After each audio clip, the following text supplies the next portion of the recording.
This nibble originally aired on RSBANDB Update, episode 819, The World Guardian's Path. Enjoy. Let's move on. This week was also Ninja Strike 20, but in the patch notes they also made note of client crashes and in particular stability updates that were happening. And there was an update on Monday with the main game update that aimed to fix some of these, and then there was another update on Tuesday, I believe, that tried to fix a few more of them. So things relating to game crashes and client stability are being worked on. They're not, necessarily being brushed away. We'll talk about things that are still live and problems as of recording in just a little bit. But let's move on to Slayer Ninja Strike 20 right now. And this was a bit of a surprise to me at first, but I think it makes sense looking at it that Mazjana, I've never known how to say that one, and Vinaka have switched places in the pecking order. Vinaka will now assign tasks to players who are level 30 combat and above, while Mazjana will assign tasks to players who are level 50 and above. Their task list have been changed to accommodate their new level bandings, and Vinaka has moved out of the Edgeville dungeon just south to the ruins of Edgeville Bank. Mandris has also joined him there, migrating from the Edgeville Bank. This really makes sense, doesn't it, looking at it? Because I couldn't remember who these people were. They're like the first couple Slayer Masters you use. You went to the Berthorpe one, then you went to the one in Kniphis, which was Mazjana, and then you went back to Vinaka. But, to access... That one I remember. I don't remember the other. Because, of course, to access Kniphis, you need to do Priest in Peril, which, anybody who is doing Slayer, that's a bit of a wall in front of them. So it makes sense to have the lower level Slayer Master somewhere like Edgeville.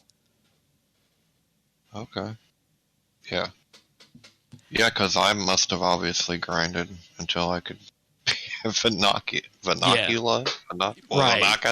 right. Whatever, and something like that. It's based on combat level, so it doesn't really matter what your Slayer level was. I don't believe, or is that the case? Do you need specific Slayer levels to access Slayer Masters, or is that just combat levels? I don't.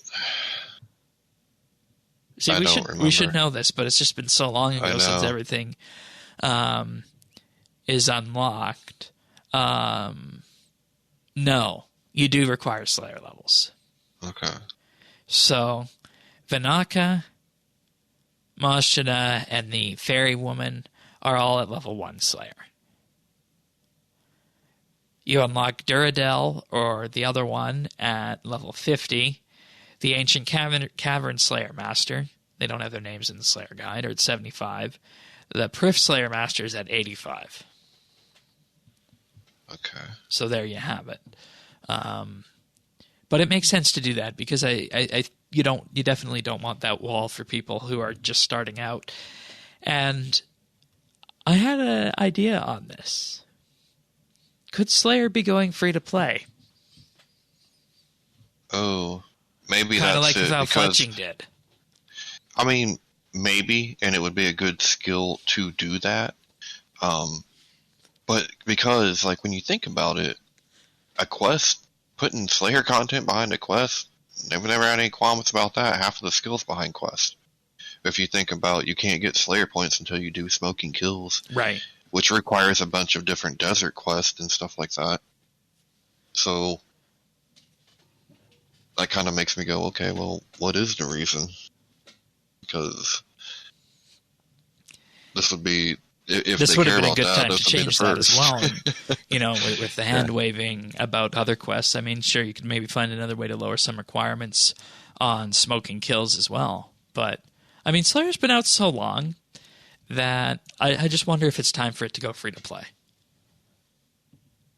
Well, I think it's just it makes sense on a appeal level. Like when you're going out to mobile, when you're looking for stuff like that, Slayer is a good skill.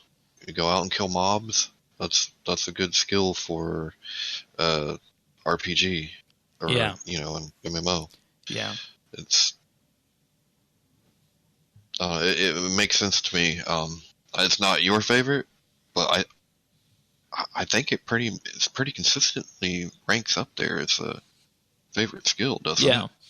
And just for the record, Smoking Kills requires Ictherin's Little Helper and the Restless Ghost. Well, Ictherin's Little Helper needs Gertrude's Cat and Diamond in the Rough, and Diamond in the Rough requires Stolen Hearts. That's what I'm saying. And look at what you get from Slayer points. Like, it's literally half of the skill. Yeah. And, if you had shipped Slayer with the Slayer points in the collection log, you're almost at a point at which you're at an archaeology level of interaction with it. So maybe there is an argument to be made that Slayer points should be peeled away as a reward from this quest. In addition to making the skill free to play. Might be time. It might be time. Might be time.